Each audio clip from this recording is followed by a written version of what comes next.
Pour faire cette vérification, nous allons donc utiliser la fonction si, puisqu'il y a soit la condition autre ou les scolarisés. Peu importe le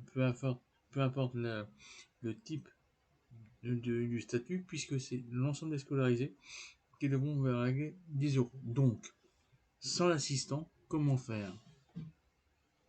Égal si, puisqu'il y a une condition.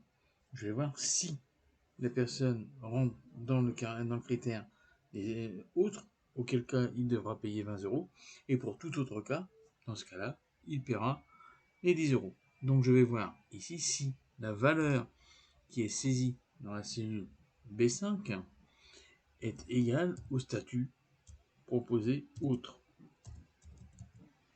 J'aurais très bien pu aussi, directement, au lieu de saisir cette information, cliquer sur la cellule autre qui est ici. Mais auquel cas, il faut que je fasse 2 points. Vérifier d'abord que l'écriture est exactement la même, puis avec la touche F4 ou FN-F4 de mon clavier, bloquer la référence pour qu'elle ne puisse pas bouger.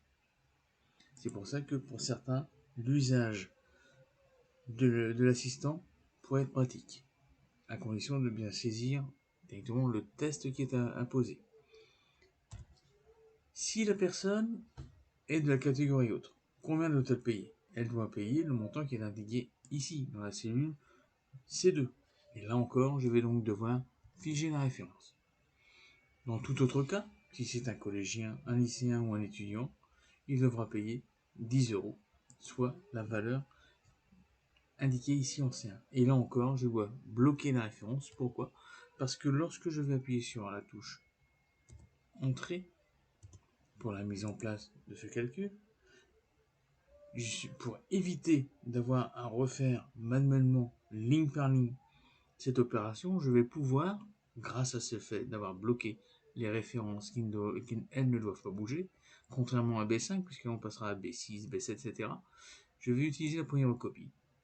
Et l'astuce, je rappelle, un double clic